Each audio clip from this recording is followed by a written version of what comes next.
The Song of Achilles, Chapter 5. Achilles stopped me just inside the bronze-studded doors of Peleus's audience chamber.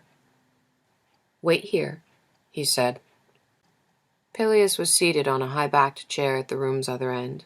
An older man, one I had seen before with Peleus, stood near as if the two had been in conference. The fire smoked thickly and the room felt hot and close. The walls were hung with deep-dyed tapestries, and old weapons kept gleaming by servants. Achilles walked past them and knelt at his father's feet. "Father, I've come to ask your pardon." "Oh?" Peleus lifted an eyebrow. "Speak then." From where I stood his face looked cold and displeased. I was suddenly fearful. We had interrupted. Achilles had not even knocked. "I've taken Patroclus from his drills." My name sounded strange on his lips. I almost didn't recognize it. The old king's brows drew together. "Who?" "Menoetiades," Achilles said. "Menoetius' son." "Ah." Peleus's gaze followed the carpet back to where I stood, trying not to fidget. "Yes, the boy the arms-master wants to whip." "Yes, but it is not his fault. I forgot to say I wished for him a companion." Thereupon was the word he used. A brother-in-arms sworn to a prince by blood oaths and love. In war these men were his honored guard, in peace his closest advisers. It was a place of highest esteem, another reason the boys swarmed Peleus' son, showing off they hoped to be chosen. Peleus' eyes narrowed. "Come here, Patroclus." The carpet was thick beneath my feet. I knelt a little behind Achilles. I could feel the king's gaze on me. "For many years now, Achilles, I have urged companions on you, and you have turned them away. Why this boy?" The question might have been my own. I had nothing to offer such a prince. Why, then, had he made a charity case of me? Peleus and I both waited for his answer. "He is surprising." I looked up, frowning. If he thought so, he was the only one. "Surprising," Peleus echoed. "Yes." Achilles explained no further, though I hoped he would. Peleus rubbed his nose and thought, "The boy's an exile with a stain upon him. He will add no luster to your reputation." "I do not need him to," Achilles said, not proudly or boastfully, just honestly. Peleus acknowledged this. "Yet other boys will be envious that you have chosen such a one. What will you tell them?" "I will tell them nothing." The answer came with no hesitation, clear and crisp. "It is not for them to say what I will do." I found my pulse beating thickly in my veins, fearing Peleus' anger. It did not come. Father and son met each other's gaze, and the faintest touch of amusement bloomed in the corner of Peleus' mouth. "Stand up, both of you." I did so dizzily. "I pronounce your sentence. Achilles, you will give your apology to Amphidamas, and Patroclus will give his as well." "Yes, father." "That is all." He turned from us back to his counselor, in dismissal. Outside again, Achilles was brisk. "I will see you at dinner," he said, and turned to go. An hour before, I would have said I was glad to be rid of him. Now, strangely, I felt stung. "Where are you going?" He stopped. "Drills." "Alone?"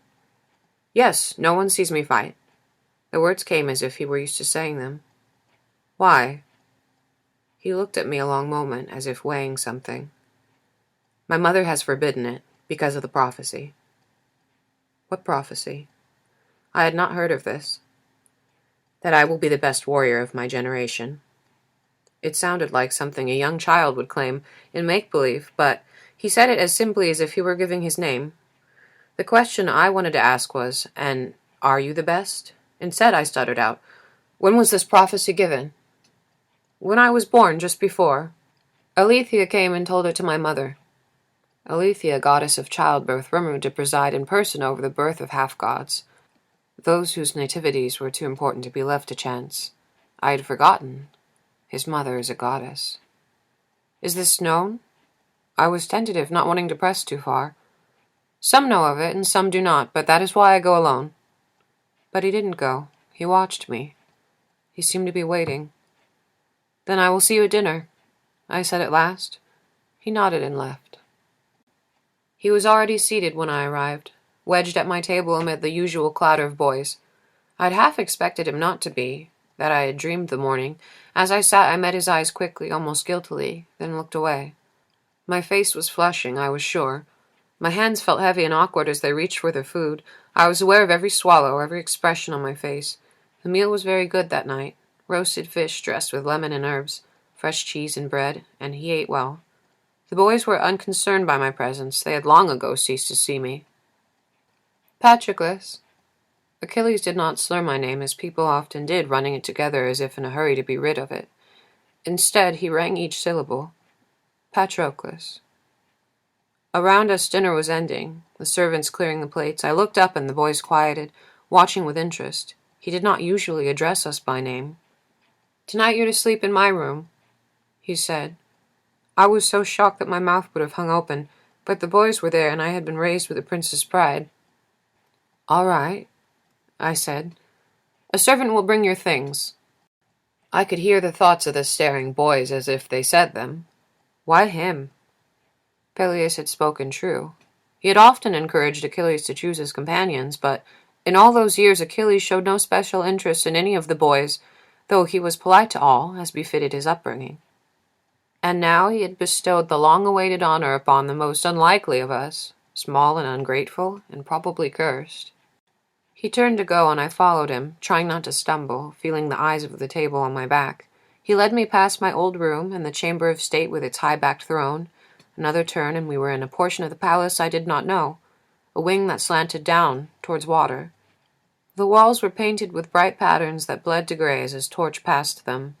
His room was so close to the sea that the air tasted of salt. There were no wall pictures here, only plain stone and a single soft rug. The furniture was simple but well made, carved from dark-grained wood I recognized as foreign. Off to one side I saw a thick pallet. He gestured to it. "That's for you." "Oh." Saying thank you did not seem the right response. "Are you tired?" he asked. "No." He nodded as if I had said something wise. "Me neither." I nodded in turn, each of us, warily polite, bobbing our head like birds. There was a silence. "Do you want to help me juggle?" "I don't know how." "You don't have to know. I'll show you." I was regretting saying I was not tired. I did not want to make a fool of myself in front of him, but his face was hopeful, and I felt like a miser to refuse. "All right." "How many can you hold?" "I don't know." "Show me your hand." I did, palm out. He rested his own palm against it. I tried not to startle. His skin was soft and slightly sticky from dinner. The plump finger pads brushing mine were very warm. "About the same. It'll be better to start with 2, then. Take these." He reached for 6 leather-covered balls, the type that mummers used. Obediently, I claimed 2. "When I say, throw one to me." Normally, I would chafe at being bossed this way, but somehow the words did not sound like commands in his mouth. He began to juggle the remaining balls. "Now," he said. I let the ball fly from my hand towards him, saw it pulled seamlessly into the circling blur. "Again," he said. I threw another ball and it joined the others. "You do that well," he said. I looked up quickly. Was he mocking me? But his face was sincere. "Catch!" A ball came back to me, just like the fig at dinner. My part took no great skill, but I enjoyed it anyway. We found ourselves smiling at the satisfaction of each smooth catch and throw. After some time he stopped and yawned. "It's late," he said. I was surprised to see the moon high outside the window. I had not noticed the minutes passing. I sat on the pallet and watched as he busied himself with the tasks of bed, washing his face with water from a wide-mouthed ewer, untying the bit of leather that bound his hair. The silence brought my uneasiness back. Why was I here? Achilles snuffed out the torch. "Good night," he said. "Good night." The words felt strange in my mouth, like another language. Time passed. In the moonlight I could just make out the shape of his face, sculptor perfect, across the room. His lips were parted slightly, an arm thrown carelessly above his head. He looked different in sleep, beautiful but cold as moonlight. I found myself wishing he would wake so that I might watch the life return to him. The next morning, after breakfast, I went back to the boys' room expecting to find my things returned. They were not, and I saw that my bed had been stripped of its linens. I checked again after lunch, and after spear practice, and then again before bed, but my old place remained empty and unmade. So, still. Warily, I made my way to his room, half expecting a servant to stop me.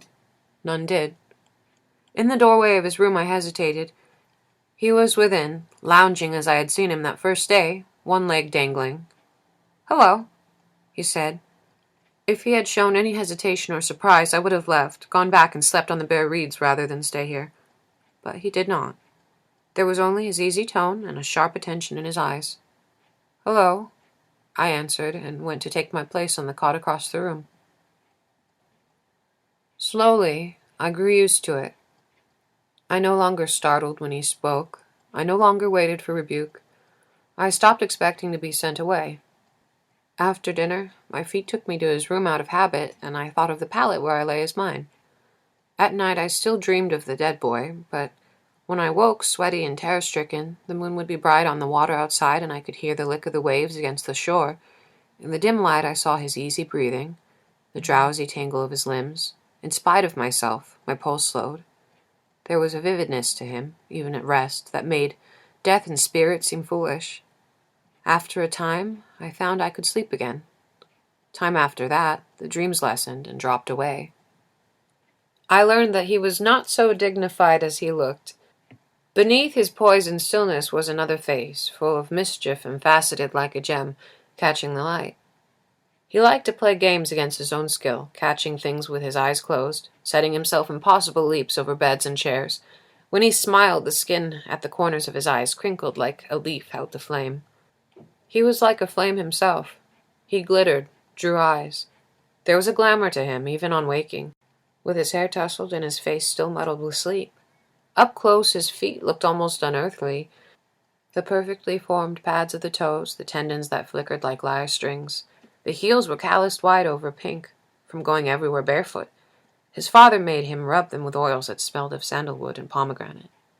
He began to tell me the stories of his day before he drifted off to sleep. At first I only listened, but after time my tongue loosened. I began to tell my own stories, first of the palace and later small bits from before.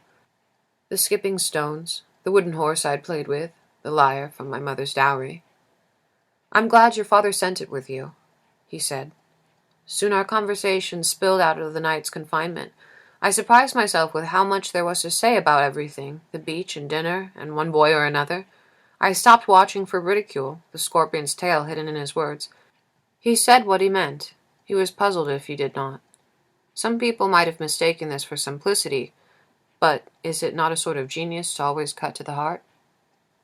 One afternoon, as I went to leave him to his private drills, he said, "Why don't you come with me?" His voice was a little strained. If I had not thought it impossible, I might have said he was nervous. The air which had grown comfortable between us felt suddenly taut. "All right," I said. It was the quiet hours of late afternoon. The palace slept out the heat and left us alone. We took the longest way, through the olive grove's twisting path, to the house where the arms were kept. I stood in the doorway as he selected his practice weapons, a spear and a sword, slightly blunted at the tip. I reached for my own, then hesitated. Should I? He shook his head. No. "I do not fight with others," he told me. I followed him outside to the packed sand circle. "Never?" "No." "Then how do you know that?" I trailed off as he took up a stance in the center, his spear in his hand, his sword at his waist. "That the prophecy is true? I guess I don't." Divine blood flows differently in each god-born child. Orpheus's voice made the trees weep. Heracles could kill a man by clapping him on the back. Achilles' miracle was his speed.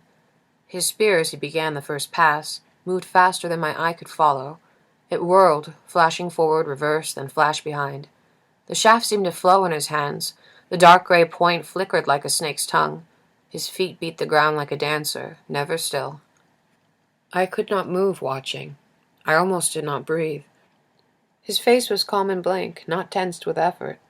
His movements were so precise I could almost see the men he fought, 10, 20 of them advancing on all sides. He leapt, scything his spear even as his other hand snatched the sword from its sheath.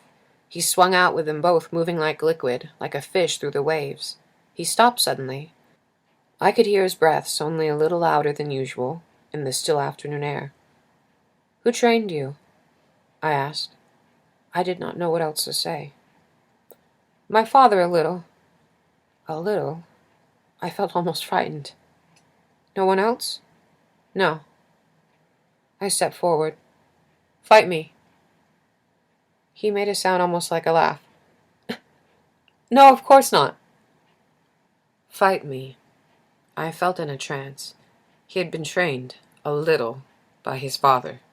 The rest was what? Divine? This was more of the gods than I had ever seen in my life.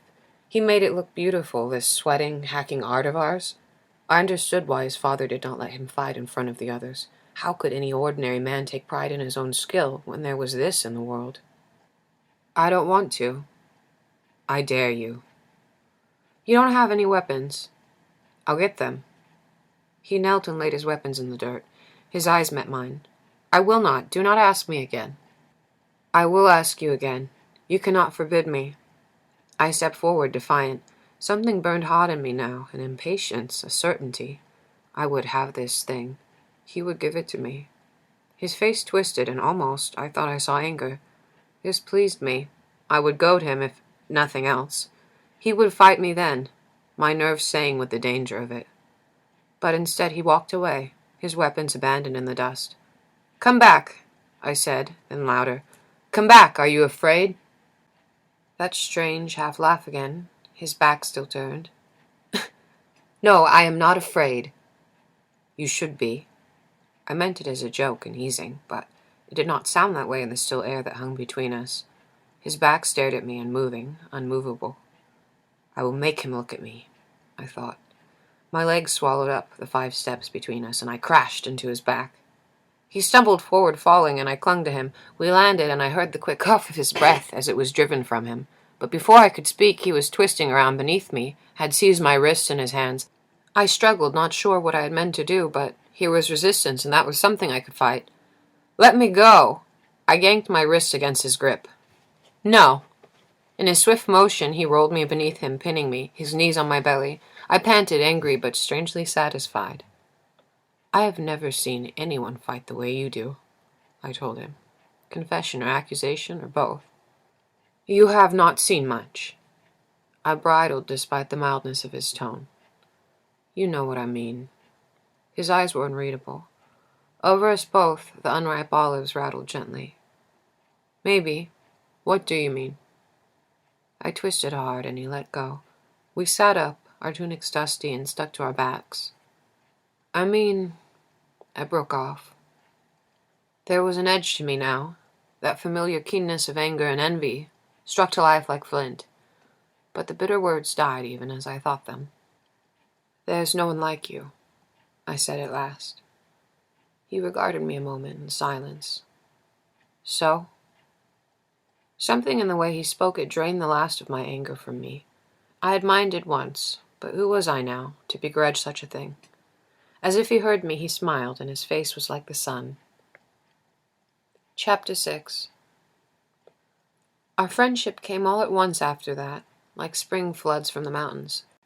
Before, the boys and I imagined that his days were filled with princely instruction, statecraft and spear, but I'd long since learned the truth. Other than his lyre lessons and his drills, he had no instruction.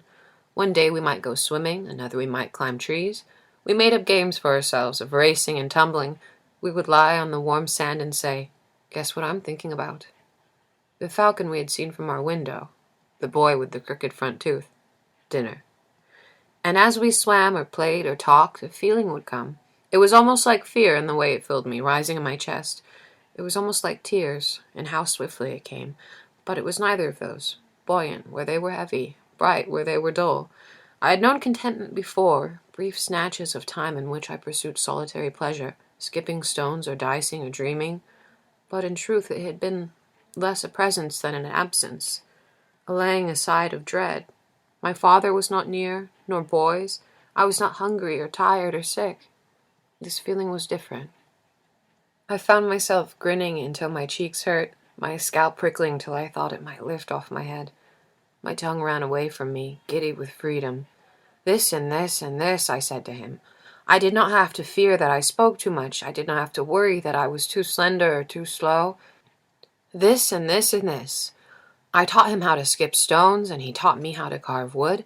I could feel every nerve in my body, every brush of hair against my skin. He played my mother's lyre, and I watched.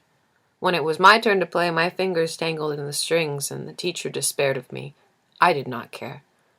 "Play again," I told him, and he played until I could barely see his fingers in the dark. I saw then how I had changed. I did not mind any more that I lost when we raced, and I lost when we swam out of the rocks, and I lost when we tossed spears or skipped stones, for who can be ashamed to lose to such beauty? It was enough to watch him win, to see the soles of his feet flashing as they kicked up sand, or the rise and fall of his shoulders as he pulled through the salt.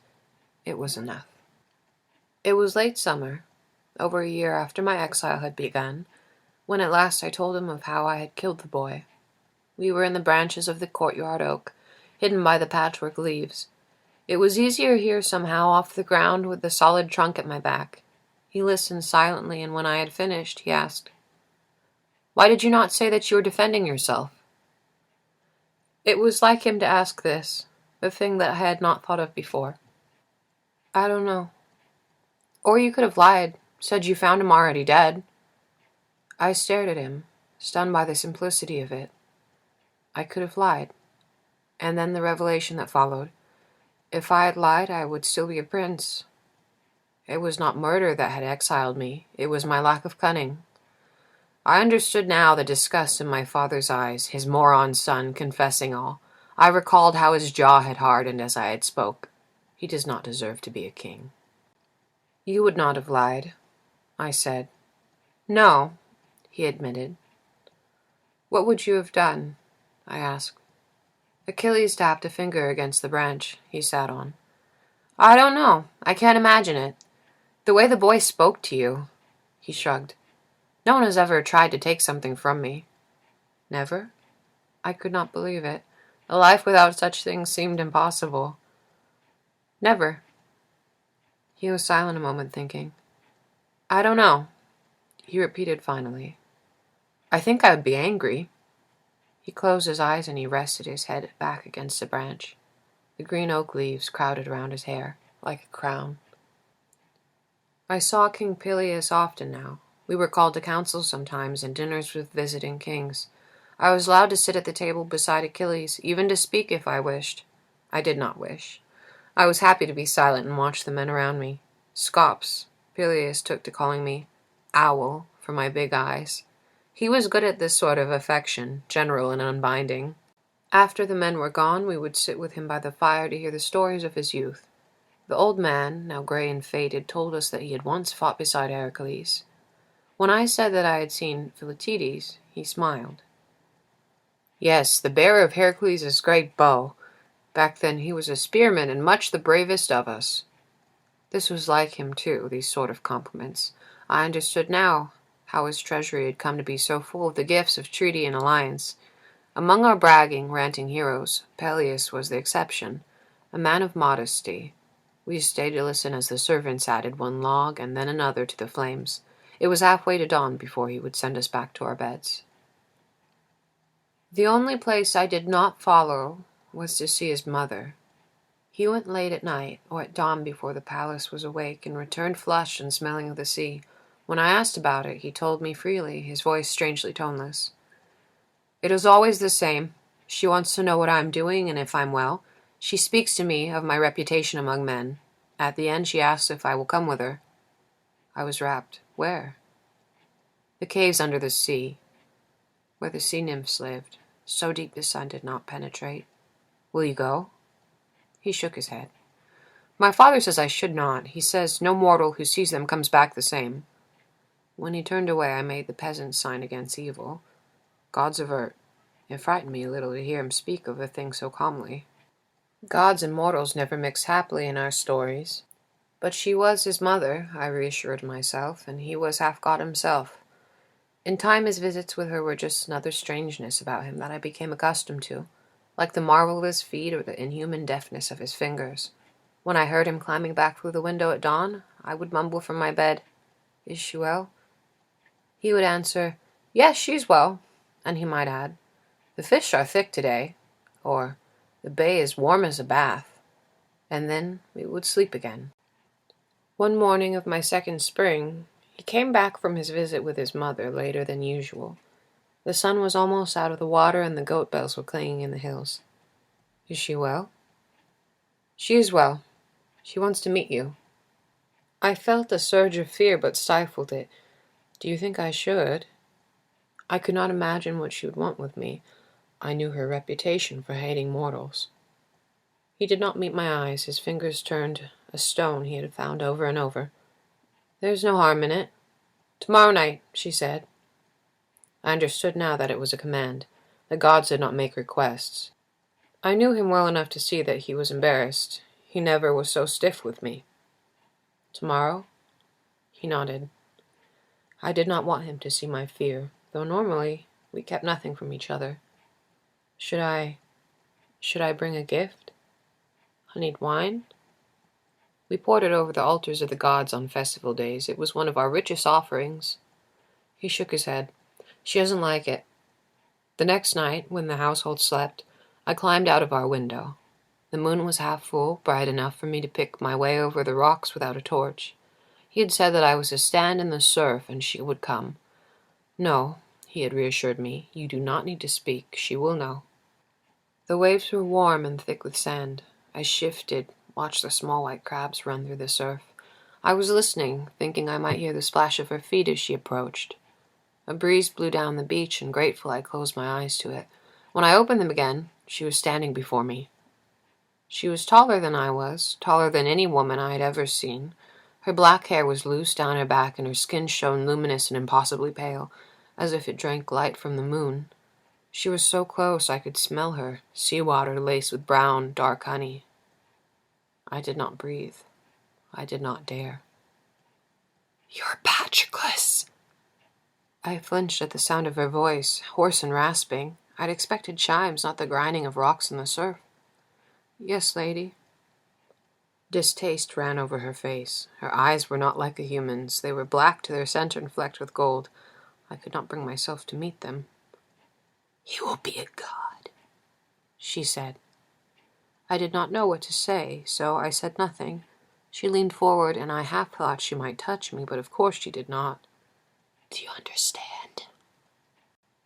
I could feel her breath on my cheek, not warm at all, but chilled like the depths of the sea. "Do you understand?" He had told me that she hated to be kept waiting. "Yes." She leaned closer still, looming over me. Her mouth was a gash of red, like the torn-open stomach of a sacrifice, bloody and oracular. Behind it her teeth shone sharp and white as bone. "Good." Carelessly, as if to herself, she added, "You will be dead soon enough." She turned and dove into the sea, leaving no ripples behind her. I did not go straight back to the palace. I could not. I went to the olive grove instead to sit among the twisting trunks and fallen fruits. It was far from the sea. I did not wish to smell the salt now. "You will be dead soon enough." She had said it coldly, as a fact. She did not wish me for his companion, but I was not worth killing. To a goddess, the few decades of human life were barely even an inconvenience. And she wished him to be a god. She had spoken it so simply, as if it were obvious. God. I could not imagine him so. Gods were cold and distant, far off as the moon, nothing like his bright eyes and the warm mischief in his smiles. Her desire was ambitious. It was a difficult thing to make even a half-god immortal. True, it had happened before to Heracles and Orpheus and Orion. They sat in the sky now, presiding as constellations, feasting with the gods and ambrosia. But these men had been the sons of Zeus, their sinews strong with the purest ichor that flowed. Thetis was a lesser of the lesser gods, a sea nymph only. In our stories, these divinities had to work by wielding and flattery, by favors won from stronger gods. They could not do much themselves, except live forever. "What are you thinking about?" It was Achilles, come to find me. His voice was loud in the quiet grove, but I did not startle. I'd half expected him to come. I'd wanted him to. "Nothing," I said. It was untrue. I guess it always is. He sat down beside me, his feet bare and dusty. "Did she tell you that you would die soon?" I turned to look at him, startled. "Yes," I said. "I'm sorry," he said. The wind blew the gray leaves above us, and somewhere I heard the soft pat of an olive fall. "She wants you to be a god," I told him. "I know." His face twisted with embarrassment, and in spite of itself, my heart lightened. It was such a boyish response, and so human. Parents everywhere. But the question still waited to be asked. I could do nothing until I knew the answer. "Do you want to be—" I paused, struggling, though I had promised myself I wouldn't. I had sat in the grove practicing this very question as I waited for him to find me. "Do you want to be a god?" His eyes were dark in the half-light. I could not make out the gold flecks in the green. "I don't know," he said at last. "I don't know what it means, or how it happens." He looked down at his hands clasping his knees. "I don't want to leave here. When would it happen anyway? Soon?" I was at a loss. I knew nothing of how gods were made. I was a mortal only. He was frowning now, his voice louder. "And is there really a place like that, Olympus? She doesn't even know how she will do it. She pretends she knows. She thinks if I became famous enough—" He trailed off. This at least I could follow. Then the gods would take you voluntarily? He nodded. But he had not answered my question. "Achilles." He turned towards me, his eyes still filled with frustration, with a sort of angry bewilderment. He was barely 12. "Do you want to be a god?" It was easier this time. "Not yet," he said. A tightness I had not known was there eased a little. I would not lose him yet. He cupped a hand against his chin. His features looked finer than usual, like carved marble. "I'd like to be a hero, though. I think I could do it, if the prophecy is true. If there's a war, my mother says I'm better even than Heracles was." I did not know what to say to this. I did not know if there was motherly bias or fact. I did not care. Not yet. He was silent a moment, then turned to me suddenly. "Would you want to be a god?" There among the moss and olives, it struck me as funny. I laughed, and a moment later he did too. "I do not think that it is likely," I told him. I stood, put down a hand for him. He took it, pulled himself up. Our tunics were dusty, and my feet tingled slightly with drying sea salt. "There was figs in the kitchen. I saw them," he said. We were only 12, too young to brood. "I bet I can eat more than you." "Race you." I laughed. We ran.